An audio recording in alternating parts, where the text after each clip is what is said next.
start. Okay.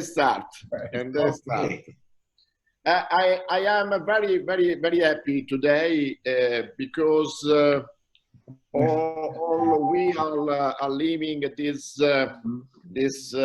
pandemic environment, but now we have the opportunity to share experience not only with eminent leader in the cardiovascular field, but if I can with very good friends. It is a pleasure to reach virtually Paul Casale. With Franco we see last month, but it's a pleasure to have this occasion, this scientific occasion, but also I think a human occasion. I feel this, and I am very happy, and also, as we said before, congratulations to Paul Casale. He became a grandfather. Luca Nil, and also congratulations to Paolo Severino that became a father for the second time. Good news in this time of not always good news. And we can start, we can share the experience from Italy, and in particular from what happens in Rome and USA, in particular.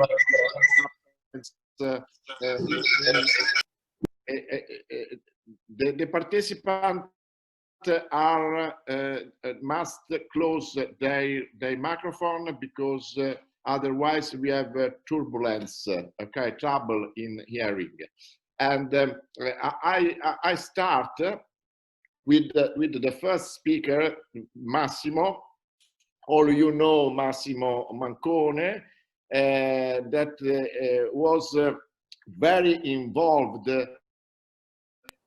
together with Viviana Maestrini in the following the patients with cardiovascular disease in our hospital. Please, Massimo. Hello. I am trying to share my desktop, but 1 second. I don't know why. Please, okay.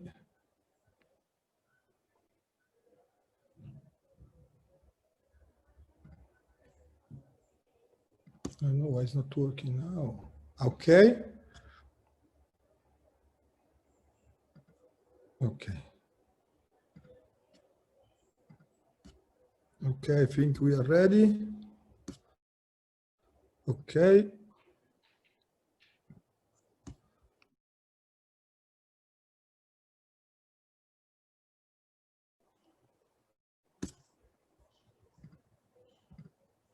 Do you see the slide? Do you listen me? Yes, we see. Okay. Perfect. And you listen me too, no? Because someone, okay. Yes. Good. Okay. This is the situation in the center of Italy, because the title of my presentation, of my talk, is to underline the role of the central zone of Italy. And as we can see, there is an important number. We had still now important number of patients positive in the center of Italy. If we focalized on Lazio, we have a total number of 30,000 patients with a number of deaths of close to 1,000.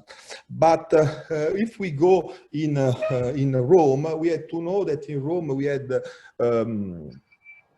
5 important centers for the COVID, as COVID center. We had the Umberto Primo, we had Tor Vergata, Professor Romeo will discuss about that later. But we could give our important experience in COVID patients. We had more or less 1,150 patients with 100 patients in intensive care unit. with a rate of death in intensive care unit more or less close to 50%. The deaths, the overall deaths was 108 patients, but this included also older patients with malignancy and other. And we had a rate of discharge that is 930 patients. This is the number that are updated at yesterday. This is a real close, real important data that reviewed also the numbers that we observed, the patient that we observed in March, in April, and also in this period.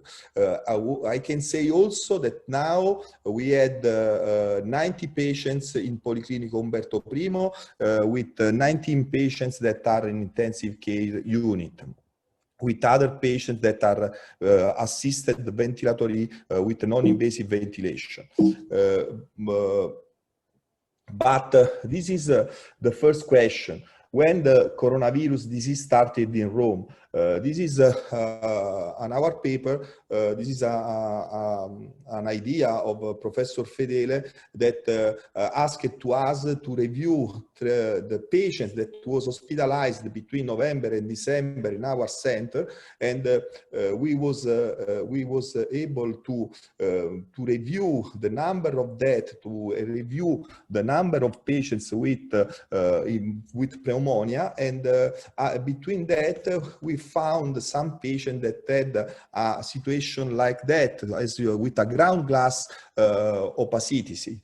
And we asked to our blinded radiologists to review these images, and they agree with some patients that the probability that was a COVID patients, a COVID pneumonia, was really, really high. In other words, probably we are discussing of number that could be probably increased by, if we had a previous the opportunity to describe previous to observe these patients.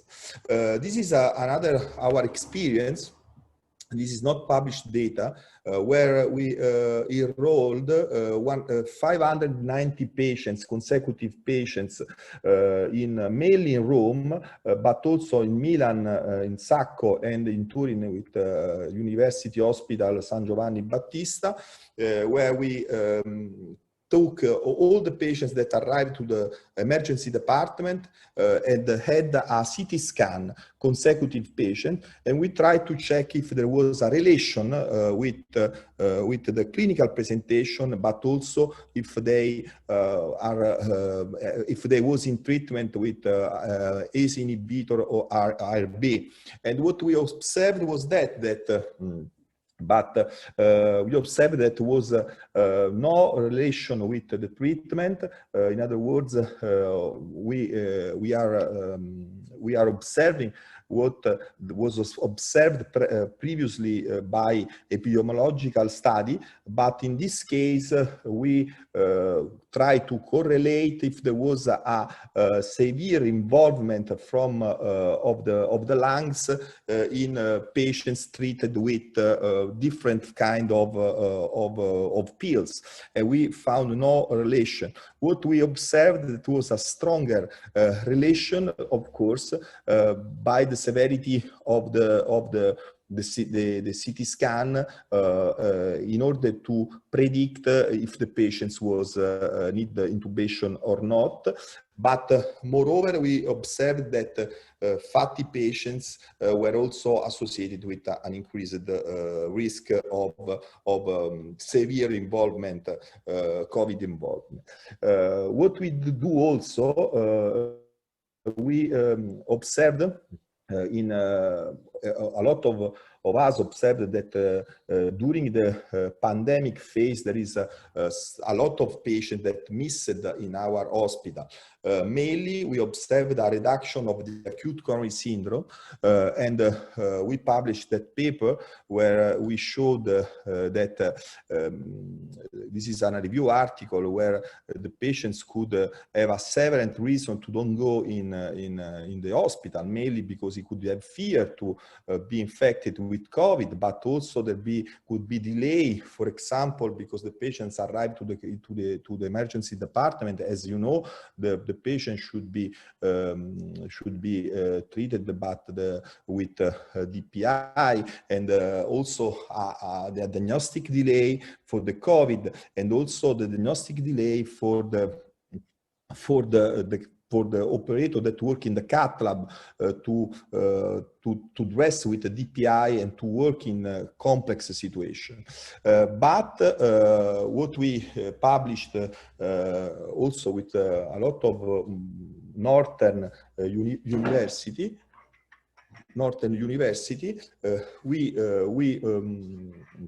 we observed a severe reduction of ST elevation myocardial infarction and non-ST elevation myocardial infarction in general with all acute coronary syndrome. And this is a paper that involved mainly university from the center and the northern of Italy. As you can see here from this graph, we do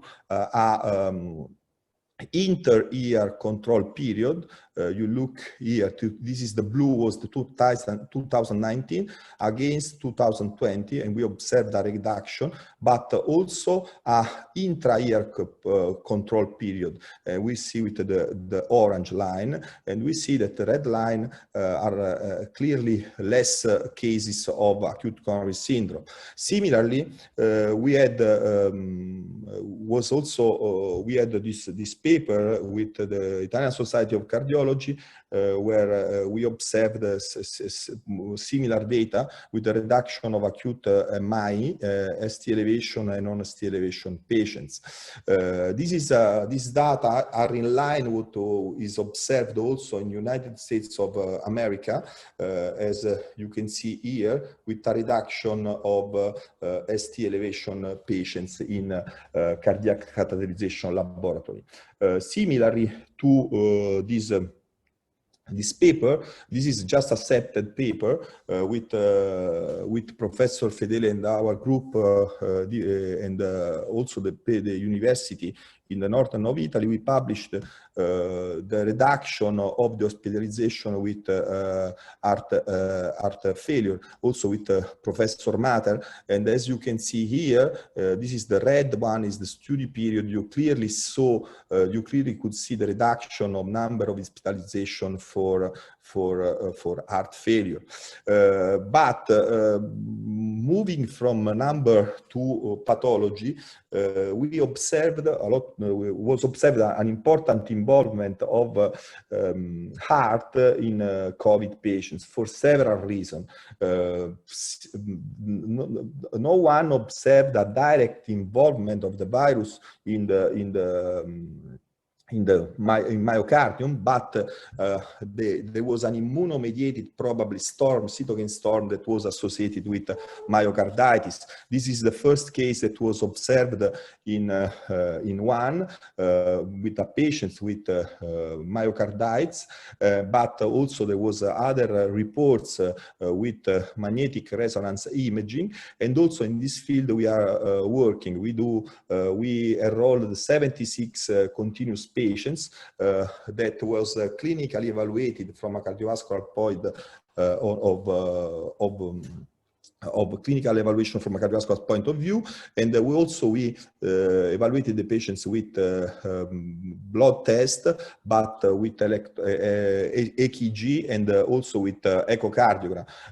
We are now, this is me and Viviana Maestrini working, going to see these patients, and what we, with a simple echocardiography, just to have a fast evaluation of the function of this patient, to check if there was, for example, myocardial involvement, like and also pericarditis. And this was what we observed.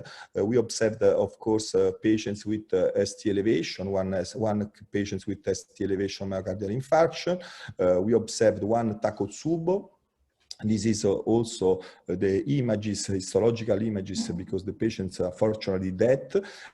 We observed patients with pulmonary embolism. We observed pericarditis, but also we was able in some patients to do together with in 17 this ventricular dysfunction to do in some cases also biopsy and also magnetic resonance imaging, and we was able to diagnose 3 myocarditis and moreover, now we are following these patients in an outpatients clinic. We are looking to the follow-up of these patients.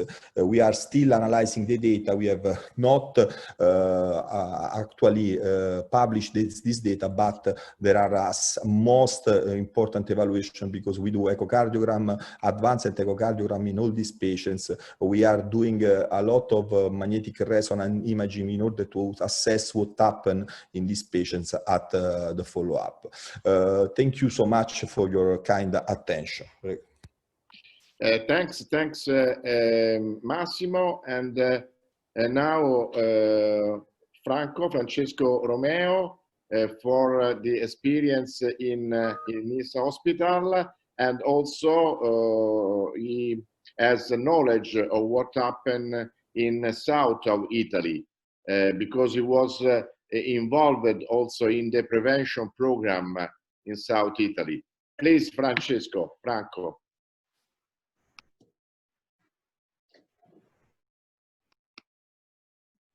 Franco, il microfono, Franco, il microfono.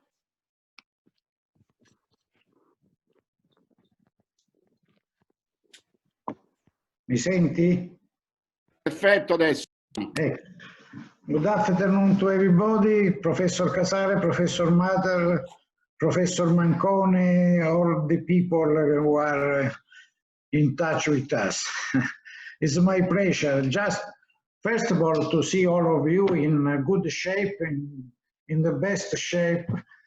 And I have some experience, unfortunately, of this pandemic event.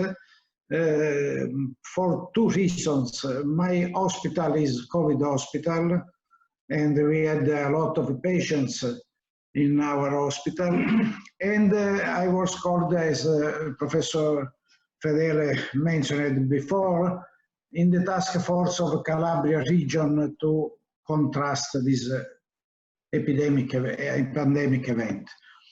I prepared this experience, and a few points I would like to stress.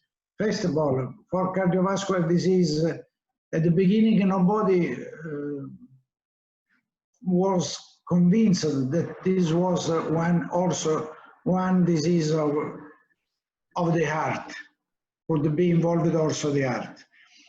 We realized in our center immediately in the first week that the number of patients with STEMI was decreased immediately. So I suggested to the president of Italian Society to do this study in all the center, and the result was presented by Professor Mancone.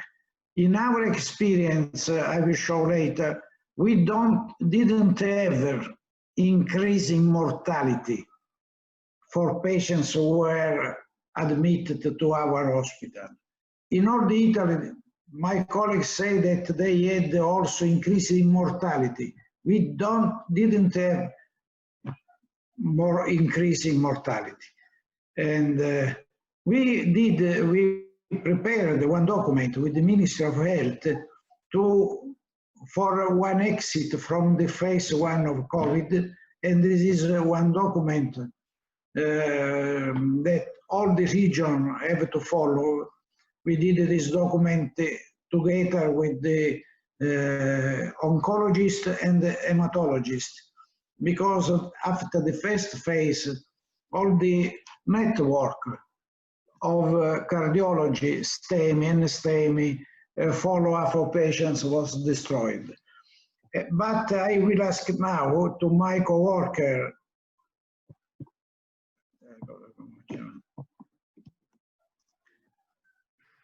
Dr. Massaro to present the data, and then we will discuss together.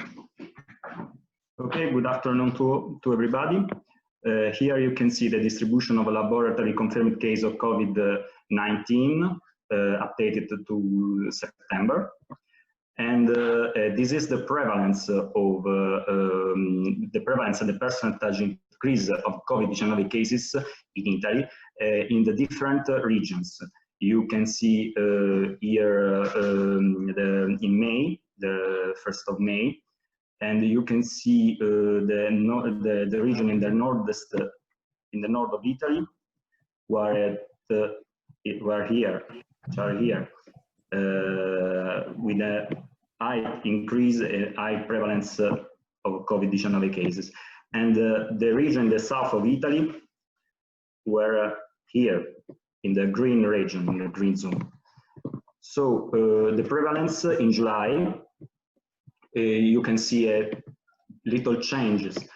You can see the region in the north of Italy here, Lombardia, Piemonte here in the yellow zone, and some of the region of the south of Italy is here, Calabria, Campania, in the orange or with a high increase in COVID-19 cases. So nowadays, September, the situation is that there are some regions of the south of Italy who are at high increasing cases of COVID-19. So this is an article from our Business Review, which try to explain the reason of why cases in the south of Italy are less. And you can see when the decree announcing the closing of northern Italy became public, it touched off a massive exodus to southern Italy. So what were the reasons for the lower spread of the virus in the southern Italy? First of all, lower population density. You can see Calabria, the population density in Calabria, and the population density in Lombardia, which is higher. The lockdown in southern Italy is more stiff, is tougher. In Campania, army sent to virus red zone town in southern Italy as tension flare. And Guido Silvestri, virologist, works in United States. He tried to explain the reason, and he said all the inhabitants of the south who have behaved with great disciplines and responsibility in this difficult situation. And in the south of Italy, there was a relative lower use of intensive therapies, intensive care. So you can see the decline of the bed in intensive care in 1918 and now. And you can see here, Italy have a not very high number of intensive care beds, respective of other countries. And this is the map of the Italian intensive care units. As you can see, there are some regions who have a low number of intensive care beds. So what was our experience in Roma Tor Vergata? Roma Tor Vergata was a COVID hospital. So these are data from March to July, and we had a total of 118 deaths. And this is a paper, is under review, is an Italian court, our court in pneumology. And we note that 1 out of 4 of our courts showed clinical cardiovascular involvement. And within this group, female sex, lower ejection fraction, low serum hemoglobin, high troponin levels, low lymphocyte count, high serum interleukin-6 levels, or use of tolishiksvar were more represented in patients with cardiovascular involvement. So we think that telemedicine and home monitoring is the future for medicine. So we performed a study that is under review, in which we enrolled in a retrospective study 312 adult patients with home monitoring, and we analyzed data from home monitoring. And we note that hospital admission for clinical events recorded with the device, implantable device, dropped in 2020, including those with heart failure. So this is a paper published in the Journal of American Heart Association, in which we analyzed the incidence of STEMI, segment elevation myocardial infarction, in our department, in our hospital. And as you can see, all consecutive patients affected by STEMI from 1 to 31 March 2020, during social restriction of Italy government, were collected and compared with STEMI, ST elevation myocardial infarction, treated during March 2019. And we observed a reduction, an important reduction of STEMI patients who were admitted to our catheterization laboratory when compared to the same period of the last year. Changes in all time components of STEMI care were notably observed. In particular, longer median time in symptom to first medical contact, spoke to hub, and the cumulative symptoms, symptom to wire delay. But procedural data and in-hospital outcome were similar. As Professor Romeo said, we didn't note an increase in mortality, while the length of hospitalization was longer in patients of 2020. In this group, we observed higher levels of cardiac biomarkers. And what about procedure for structural heart disease? We performed lots of procedures during lockdown, during COVID-19 pandemic. In particular, 20 TAVI, 1 mitral clip, 1 clip of tricuspid valve, and 7 percutaneous left atrial appendage closure. Thank you. Many thanks for sharing this experience, and I would like to introduce Paul Casale now from New York, and we saw what happened in New York, but we are curious to have some more information. Please, Paul. Francesco, can you hear me? Perfectly. Ah, great. Well, thank you so much for organizing this webinar, and it is wonderful to see such great friends and colleagues. I'll just spend a little time talking a little bit about New York City and the experience there, and then happy to have some further discussion. So this is cases as of yesterday in New York City.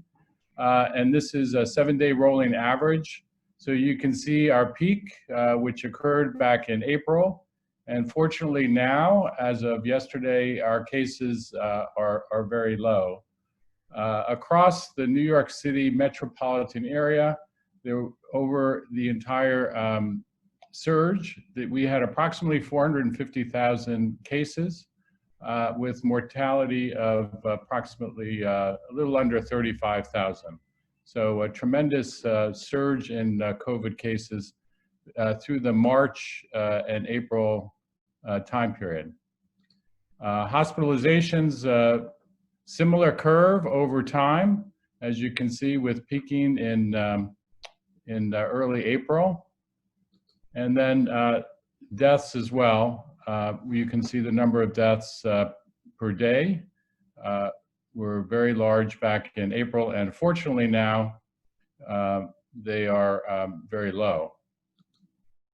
This is just a map of New York City, and it's really just to say that just like in Italy, even in the New York City region, there were areas of the city that were affected much more than other areas. So what you can see is actually the island of Manhattan in general had moderate amounts of cases per 100,000, but it was really up in the Bronx area and out in Queens and Staten Island, which are some of the boroughs of New York, where the cases per 100,000 were much larger.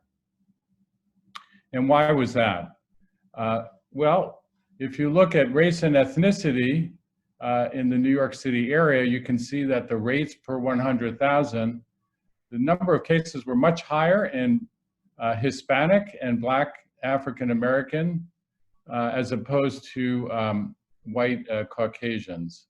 And this also reflects in numbers of hospitalizations and unfortunately number of deaths as well. If you look at the rate of death in the New York City area, the burden was much higher on the African American and Hispanic community.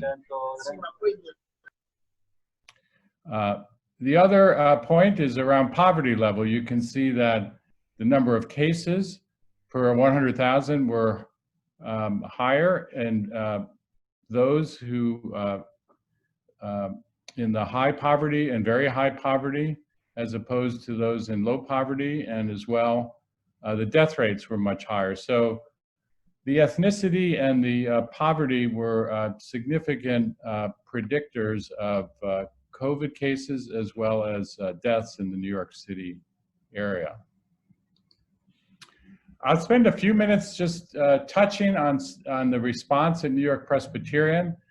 At the peak of the surge, across our hospital system, we had somewhere between 5,000 and 6,000 patients admitted with COVID, and the ICUs had over approximately 1,500 to 2,000 cases. So tremendous demand on our system. And just like in Italy and many areas, the ICU capacity during the surge had to be expanded very quickly, and every space in the hospitals were turned into ICUs, including all surgical suites in which previous elective procedures were being done were converted to ICUs.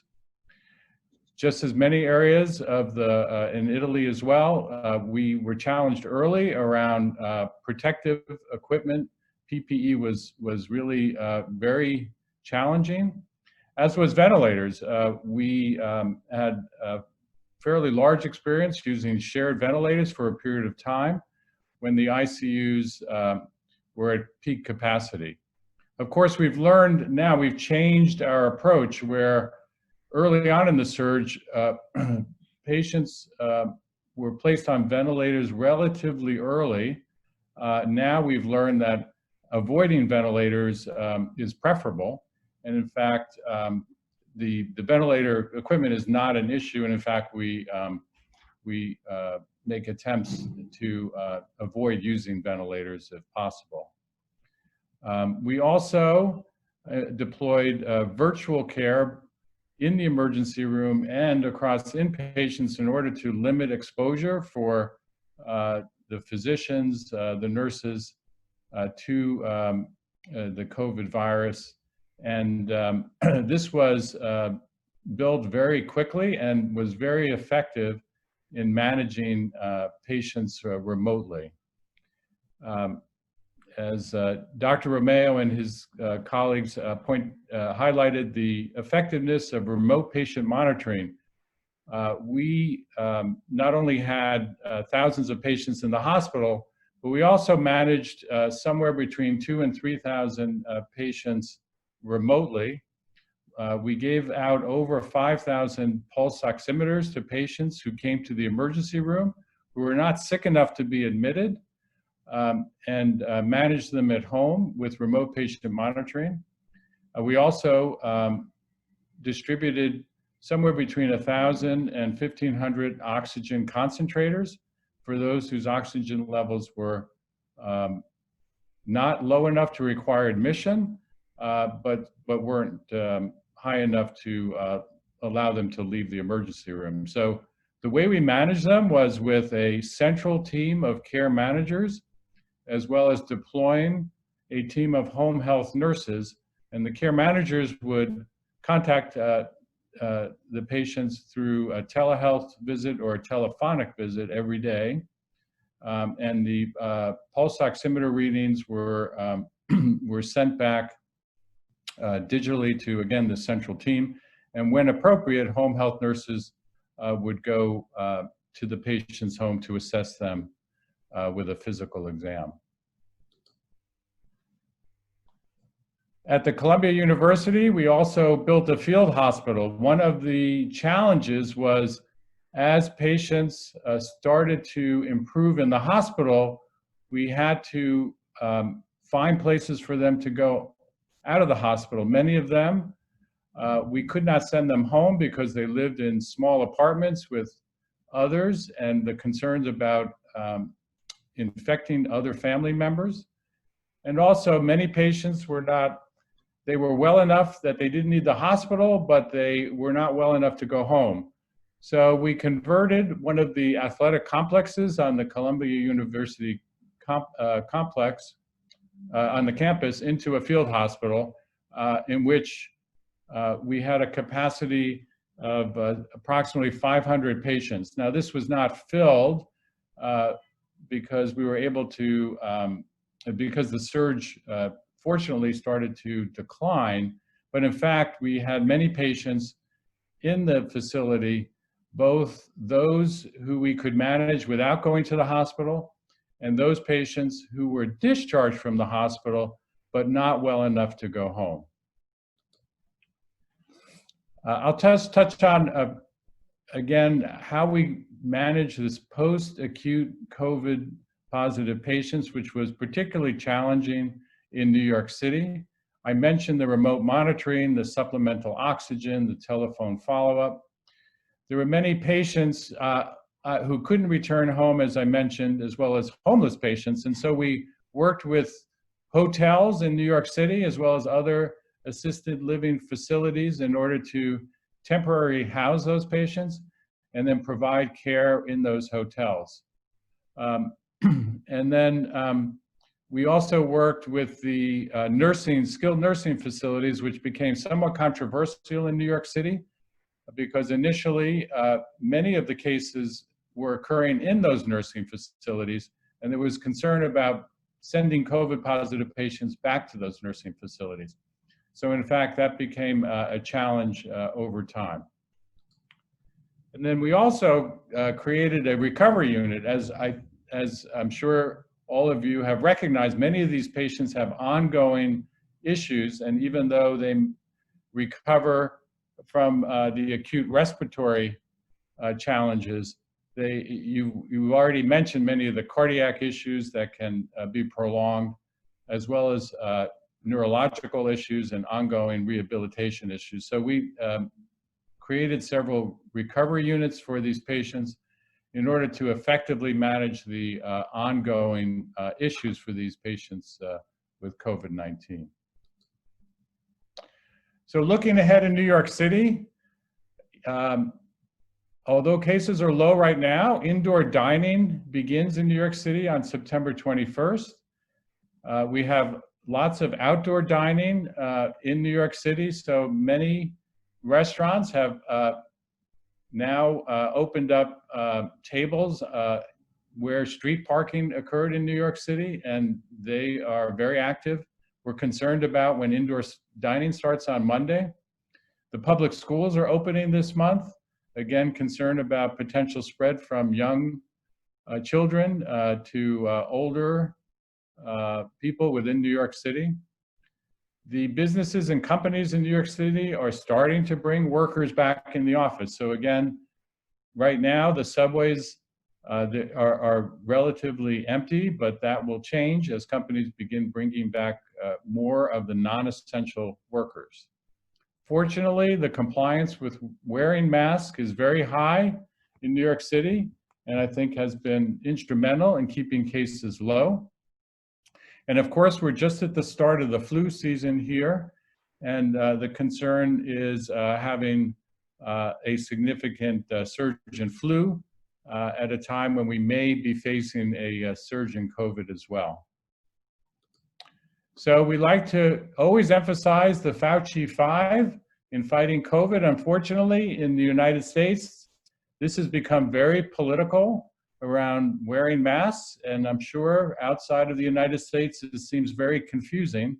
As I mentioned, New York City has been very consistent in wearing masks, both inside and outside, maintaining distance, avoiding crowds when possible, staying outdoors, and maintaining hand hygiene. Unfortunately, many of the surges that we see across the United States, some of them have been related to the inconsistent use of masks.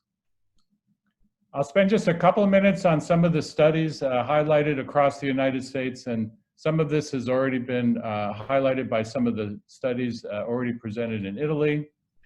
At ACC, there's the COVID-19 hub, in which a lot of these studies can be found, and also a series of webinars and podcasts.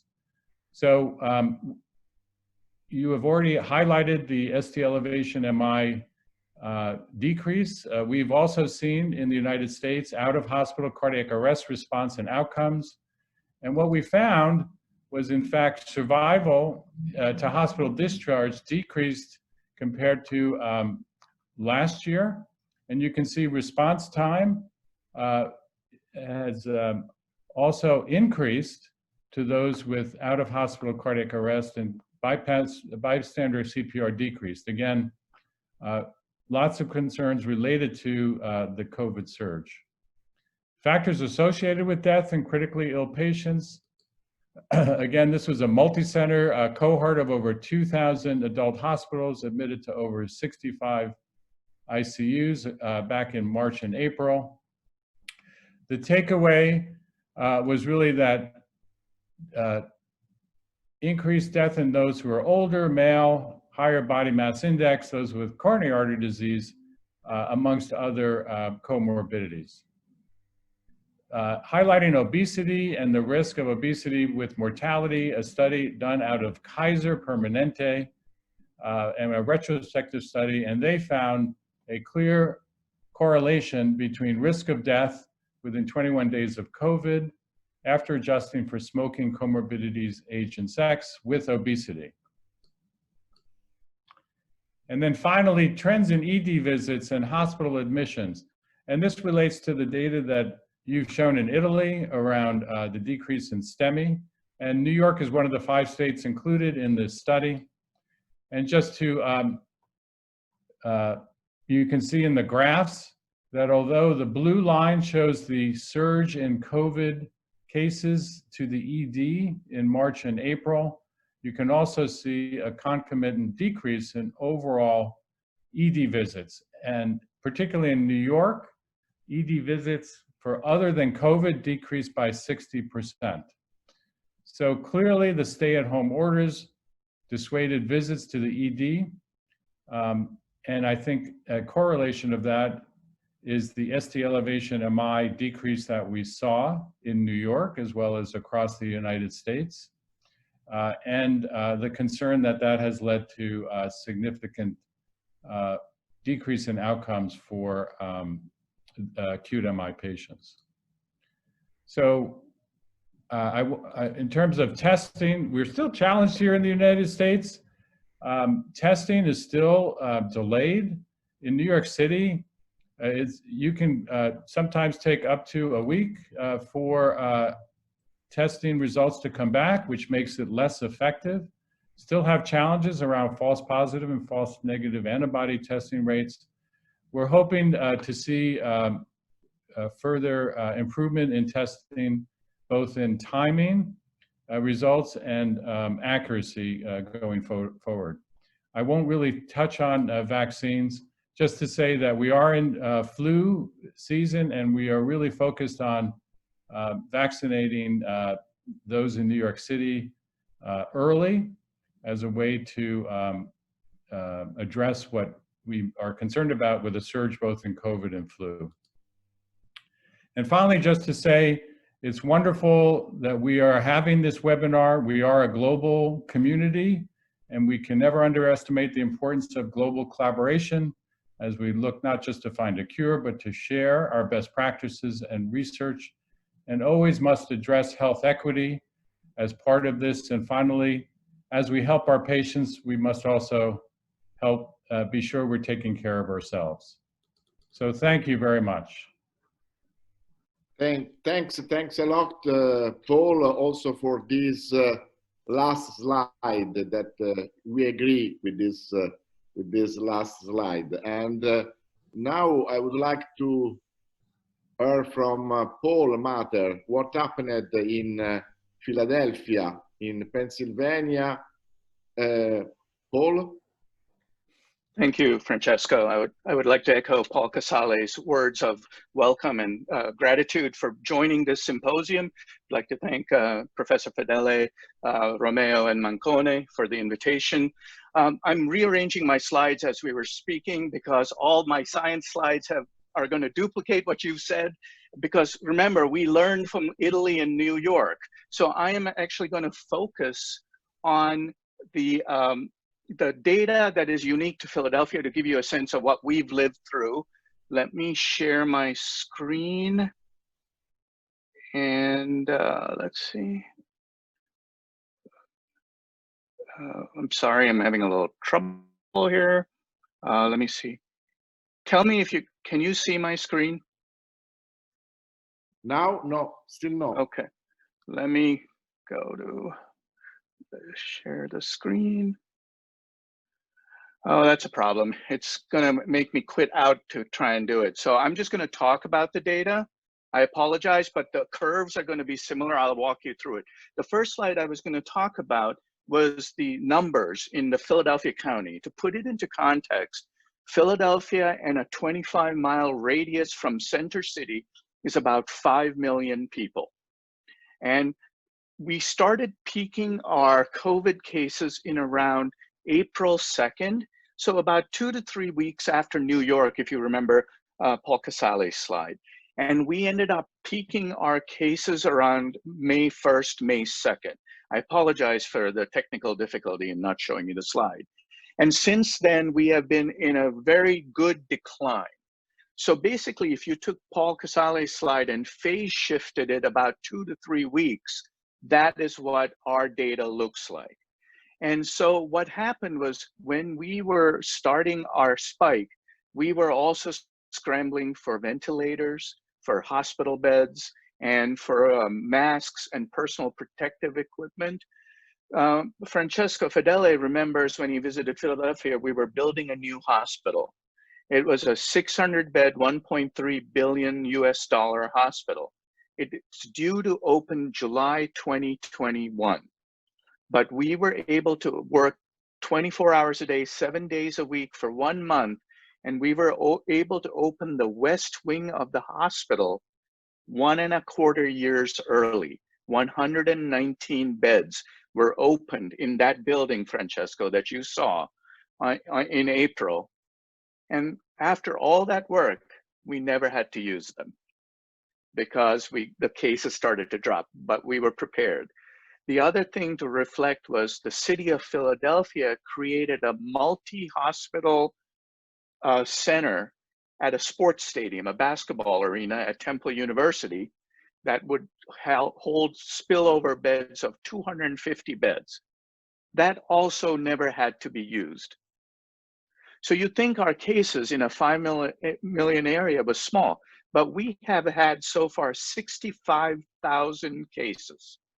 Okay, and remember, we are 5 million people, so that's roughly 1% of the people were exposed to COVID, enough to engage the health system. Our death rate was very small, in the hundreds, but nevertheless, that was the large population, and our density is not nearly New York or even Rome, but it's more like Lazio, probably, where it's spread out over that period. We don't have the Manhattan density or the Roma density. So those were the main issues. that we had these numbers that were phase shifted about 2 weeks from New York and a little later from Philadelphia, from Lombardy mainly. But we were able to learn from your experience, and we were able to bring the case rate down. What was the key to our case rate? Mask wearing. Even today, currently, we do weekly testing by surveillance of people wearing masks while walking outdoors. It is anywhere between 80 to 93%. On several days, we had 100% mask wearing in an observed area. And that is the key. The other thing, especially for Dr. Casale's statement, we opened indoor dining at 25% on September 8th. Today is almost day 14 after the opening, and our case rate remains low. So I give you optimism, Paul, that with mask wearing and spacing, you may be able to have. So it's week 2 of indoor dining, and our case rate is not going up, it's staying low. The other thing difference with us is we are mainly virtual school. 95% of our schools are virtual. There's 37 universities in Philadelphia area. One of them opened to in-person, Temple University, in the first week in August, and 2 weeks later, they closed completely and sent all the students home, which is another problem because now they're going into communities, but Temple closed. So right now, none of our universities are in person except for urgent areas, needs such as students who don't have homes or international students who are already here. Otherwise, it's all virtual. And I'll finally finish up before I turn it over to my partner, Pasquale Santangeli, to continue, is that we are in a resurgence, meaning our health system is growing. This morning, our health system's capacity is at 103%. We are short 3% beds. That means we have 3% extra patients living in the ER, emergency room, or somewhere else because there's not enough hospital beds. During our peak, we did 93,000 telemedicine visits. Now we are almost 74% in-person visits, and our surgical procedures are over 100% from where they used to be. And most of the cardiac cath lab is in the 90%. Pasquale Santangeli can talk about the EP lab. So I'm going to summarize, again, by apologizing for the lack of the slides, by saying that we learned from the experience of Lombardy and New York City, and mask rates, I think, are key. Yes, we're all waiting for the vaccine, especially during the flu season, but I'm convinced our masks can immunize us too while we're waiting for the vaccine. So I would leave you with that we are learning from each other. We have greatly benefited from your experience, as you can see how the virus, SARS-CoV-2 virus moved throughout the world. The West Coast, we had more the Chinese transmission, the Asian transmission, and on the East Coast, we had mainly the European transmission patterns. So I wanted to turn over to Pasquale. Hopefully you can get your slides up, Pasquale. Thank you, Paul. Thank you. I don't know if you can hear me. Thank you, Professor Fedele and Professor Romeo for this kind invitation here. Put something quickly together. I don't know if you can see can you see my slides now? Yes, okay. All right, perfect. I wish to thank for this invite, and of course I'm an EP doctor, so I live confined in the EP lab and I rarely see the sun. So my COVID for me was something that we saw on the side rather than really in the first line, thank God. But I have to say that seeing from the US, I have to appreciate all my colleagues from Italy, from North Italy in particular, but also Central Italy that was hit less hard. I think is a model for the rest of the world to follow in some ways, because what Italy has done, it was really hit fairly bad, like New York City, and but very quickly they implemented important measures that helped to control the spread, and hopefully now they will prevent the second wave. Of course, I mean, I'm also emotional attack to Italy because my family is all there. So I really hope there is no second wave. So what does COVID-19 have to do with cardiac arrhythmias? The long story short is there's nothing really to do with it. I mean, but in fact, we looked at that in our center here. And I have to say that the numbers in Pennsylvania are not as bad as Paul Mather said earlier. Really, we haven't been hit as hard as New York and other places. And we really need to thank, I think personally, we have to thank our friends from Pennsylvania, our Pennsylvanians, because they've been following the rules, social distancing and masks, which so far are the only one, really, the only measurement that have been effective in preventing the spread. But at the University of Pennsylvania, of course, it was, we were a hub center from a lot of patients from throughout the states and out of states. And we looked at the issue of cardiac arrhythmias in people with COVID-19 diagnosis. So this study was led by my friend and colleague, Dr. Raj Deo, together with their colleagues from the ICU. I was just a co-author of this. It is an inpatient cohort study at UPHS, University of Pennsylvania Health System, between March 6, 2020 and May 19, 2020. Overall, 700 patients with confirmed SARS-CoV-2 infection by PCR tests of nasopharyngeal samples were confirmed at University of Pennsylvania and managed there. And as far as we were concerned, we wanted to look at the arrhythmia outcomes because back at that point, we were concerned about QT prolongation by unproven medications like hydroxychloroquine. There was a lot of interest in that, together with the combination of azithromycin. Thank God we realized fairly soon that makes absolutely no impact on the outcomes, so we stopped doing that fairly early. But again, at that point, we were concerned about the outcomes, arrhythmic outcomes in these particular patients. So, as you can see here, the first column is the overall patient cohort at the University of Pennsylvania, 700 patients. And here we divided between patients that underwent in the ICU and patients that were managed in a step-down unit, which is a non-ICU basis. And again, this is really nothing new for you. Patients that required ICU management really at a higher rate of comorbidities, at an older age, etc. So it's really nothing, and is in line with prior experiences from Italy and from China as well. When we did look at the arrhythmic outcomes, of course, not all of these patients were monitored continuously. Mostly we're talking about patients in the ICU, but we have a number of about 8 patients that had cardiac arrest and all of them in the ICU settings. And I'll go to that in a second. But if you look at the other outcomes, atrial fibrillation, bradyarrhythmias, and non-sustained VT, I want to let you know these numbers here are exactly the same that we see for any other condition that requires ICU, a critical condition or pulmonary condition that requires ICU or step-down unit. So it has nothing really to do in particular with COVID-19. These numbers, these rates are very similar.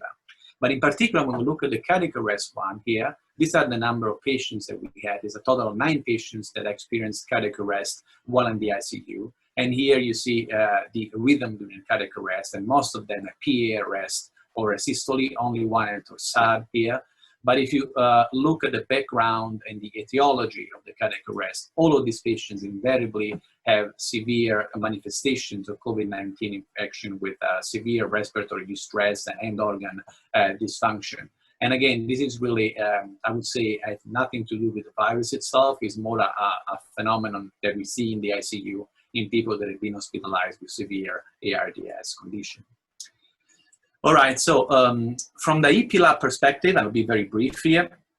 What we did see is in line with what the cath lab has seen. Of course, we see a decline in number of cases of procedures that we've done as soon as we have COVID-19 hit the United States. And this for two issues here, two main problems. First of all, we shut down the lab for a while because we wanted to implement some effective policies to deal with patients, to prevent us to get infected and to prevent patients from getting infected in the hospital. And the second aspect, of course, we had a stay-at-home order in Pennsylvania, I think was mid-February, that actually did impact most of these patients, elective cases that didn't want to come to the hospital because they were concerned about getting infected on the way to the hospital or on the actual hospital. So in order to overcome that, we had to come up with some policies. And of course, in the absence of evidence, what we did, we simply surveyed the EP lab and cath lab staff. This is a work that we've done with my fellow Dr. Potvinemi and Dr. Fanerov from the cath lab. We put together this effort. And basically all we did is just survey the lab staff, including the physicians from the cath lab and the physician from the EP lab. Overall is about 110 people that work with us in the EP and cath lab. So this reflects 110 responses here, roughly, about 80% of that responses.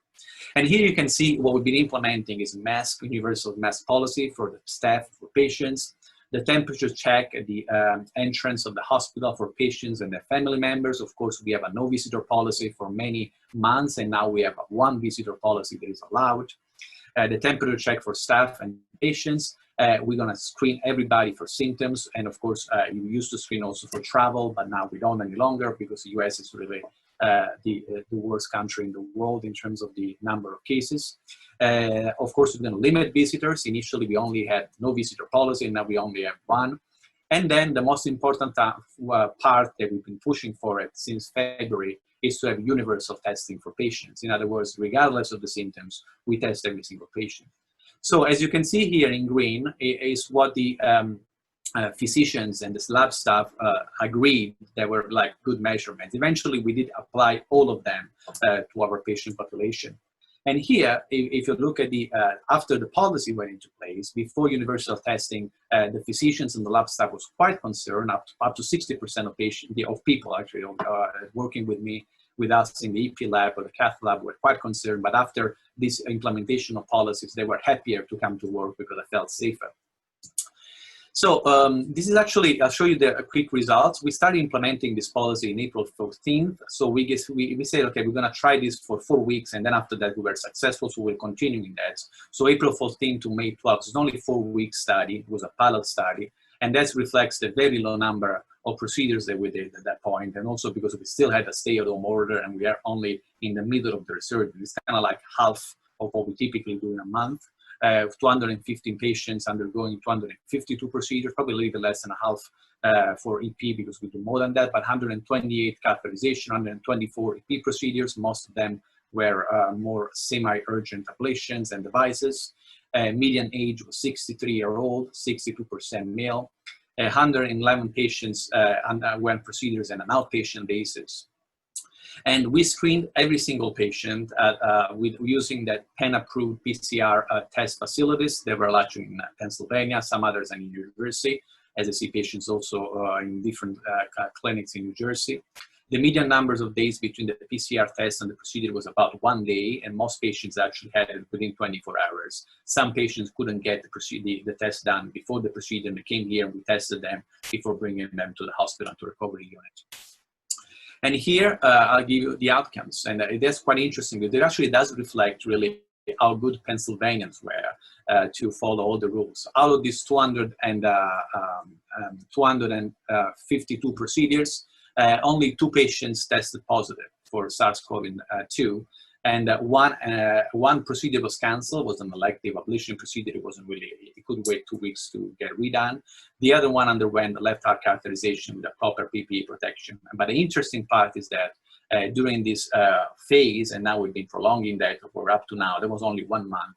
We had 0 infections for patients coming to the hospital and 0 infections from the EP and cath lab staff, physicians and staff. As a result of this policy. So I would say that based on that, we've been implementing these policies throughout the pandemic, and it's still actually in place. And and so far we had 0 again infections for patients and 0 for EP and cath lab staff. So we could safely say that coming to the hospital is safe, including for elective procedures. And I'll stop here. And of course, if you have any question, I'm happy to answer. Thank you. Thank you, Nino, for this presentation, for this experience. And now I think that we have 15 minutes for discussion, for question and answer. All the participants may use chat, and if you have some question, I would like to start with one issue.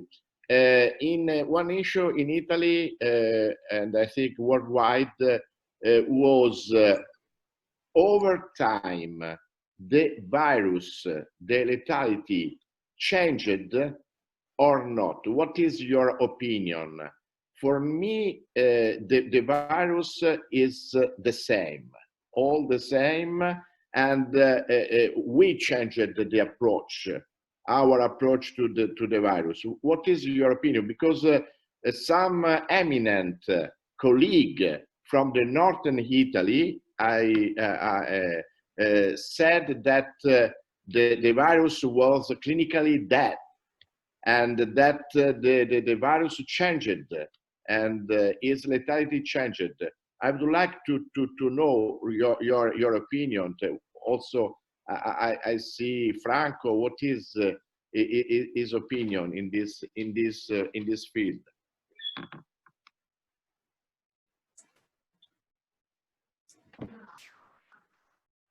Francesco, okay.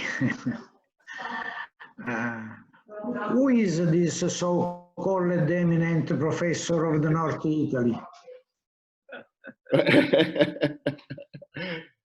Please.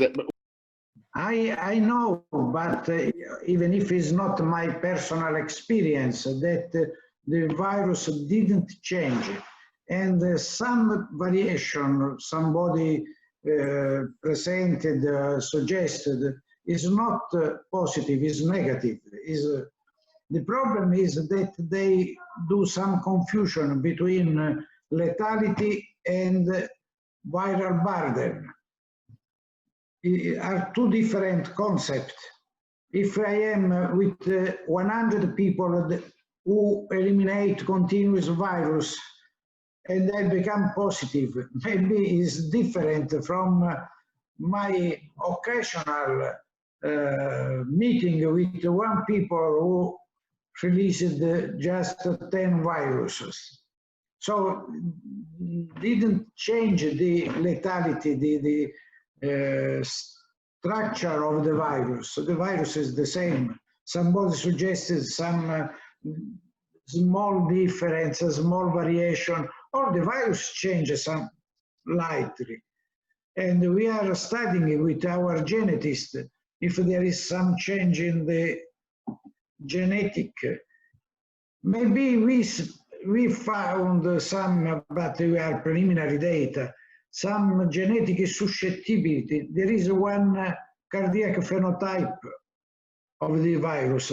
People who have cardiac manifestation maybe have some, but not in the virus, in their genetic susceptibility are different.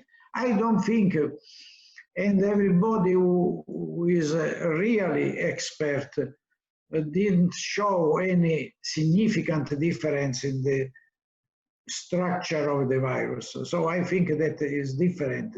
There is less virus circulating, and so the viral burden is less. But you have to remember that all the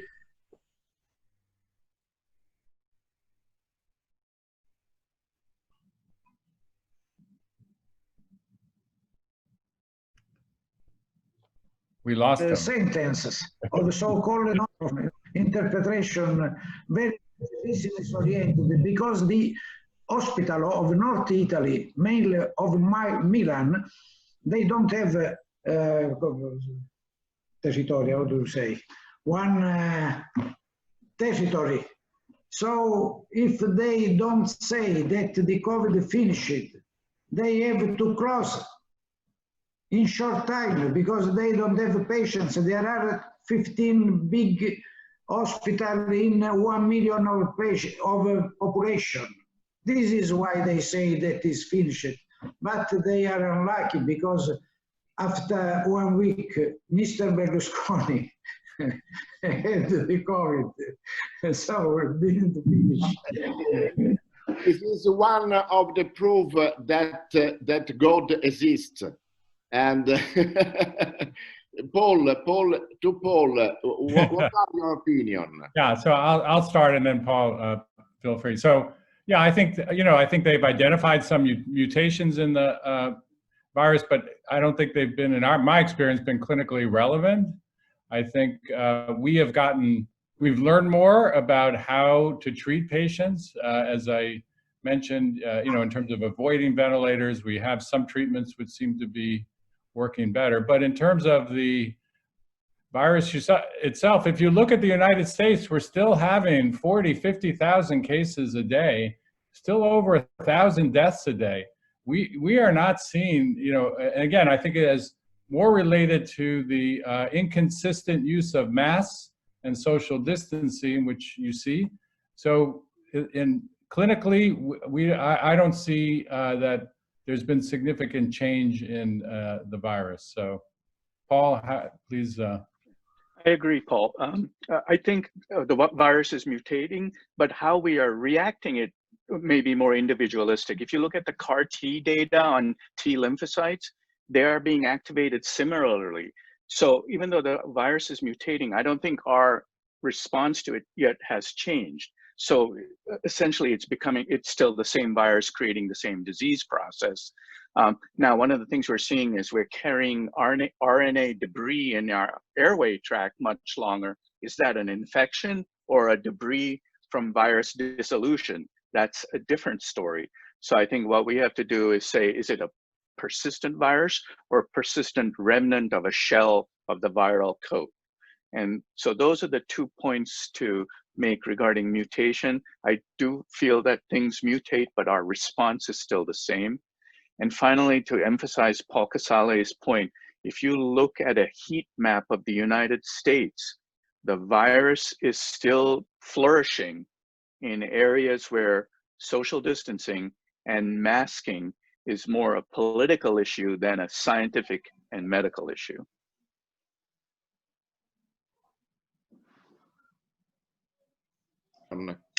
Hello. Viviana, please, Viviana. Hi, hello to everyone, and thank you very much for your presentation. I think that it was really important to share all this information. And I would like to ask you what you think on the basis of your experience, because at the beginning of the pandemic, we had guidelines, very strict guidelines, suggesting to restrict the indication to, especially imaging tests, to very selected cases, the cases in which the imaging test can change the management of the patient. However, on the basis of the experience, we notice that the cardiovascular diseases are really common and can change in some cases the management and the prognosis of the patient. So my question to all of you is if we need to do a base evaluation to everyone. So what you think, if you think that it's feasible, and what do you think could be the best things to do? For example, ECG and troponin and focus scan, also for the arrhythmias. So what do you think? This is just for, to share common experience.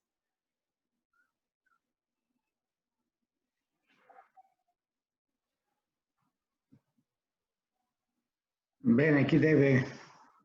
I think that all of you. I would like to know what you think, because it's a big deal for the clinical scenario. Okay. For patients with suspect coronary cardiovascular disease, we have in all patients, we have to monitor all the troponins, cardiac enzymes, and also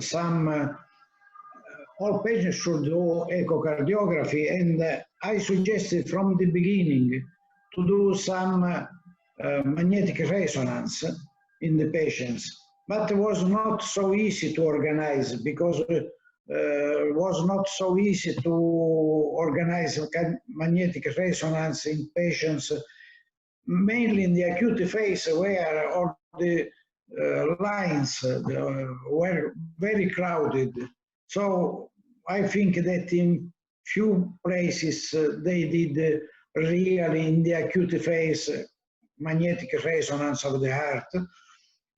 Of course, all the other techniques, echocardiography, enzymes, you have to do everything. Yeah, I'll just my question is not just in patients with cardiovascular disease, but in every COVID patient, because we observe also in asymptomatic, or especially in patients with in ICU, that obviously they cannot complain any symptoms. What is your approach? That's my point. No, not in patients with clear cardiovascular disease. I was talking about all patients who arrived in our emergency department, not in patients with clear. But we did. Somebody suggested to treat patients with ST elevation with thrombolysis. I saw many. Now I treated all patients because I have 5 cath lab in 3 different piani, how to say, floor. So I treated all patients clearly normal, clear COVID and suspect COVID in 3 different floors in different cath lab. So I didn't delay any delay in this. So in these cases, the problem is in patients with suspected or in normal patients, in patients without any clinical presentation of cardiovascular, to do immediately second line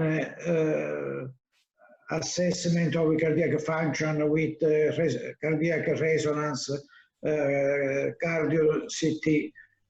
We did only echo and the follow-up, the monitoring of enzymes, and everything. Because in all patients there is some movement of enzymes, even in patients with no clear involvement of cardiovascular disease, a cardiovascular system. Paul Casale? Yeah, I was going to make a comment, but I'll let Paul Mathers go first. You go ahead, Paul. You look like you were going to have a comment. Our service is unique because we're an advanced heart failure service, so it's already been pre-screened for cardiovascular disease. But what our critical care teams were doing is, if people were suspected or proven COVID, they would do an imaging study, an ultrasound, echocardiogram at bedside, and just to get a baseline. And they, unfortunately, in American ERs, I'm making a small joke that anybody who comes to emergency room for an elbow pain gets a troponin and an echocardiogram and an EKG. And so we already had that data. Yeah, and I'll just add, similarly, we were, I think we're still learning. I'm not sure we know the answer yet to your question in terms of how effective it is, particularly those who are COVID positive, have no symptoms, doing the screening echo. I mean, I think we continue to do it, but I'm not sure we react to that. And we do get a lot of troponins. I don't think we have standardized our approach across the system. I think we're still trying to understand, which patients, both the troponins and the echoes will be helpful. But I have to say, I agree with Paul, we tend to do those and have been doing those, but I think we need to study it further because I don't think we know the answer yet in terms of which patients, should we do it on everyone or just those with symptoms or other clinical signs? Thanks.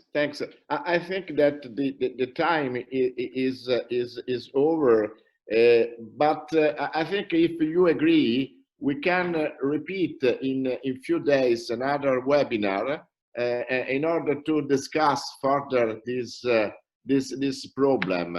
And I repeat, I am very happy today to see you, to see in good health, and we see very soon, if you agree. Okay? Wonderful. Thank you, Francesco. Okay. Good to see everyone. Thank you. Ciao, Franco. Ciao. Ciao, Franco. Bye now. Okay, bye.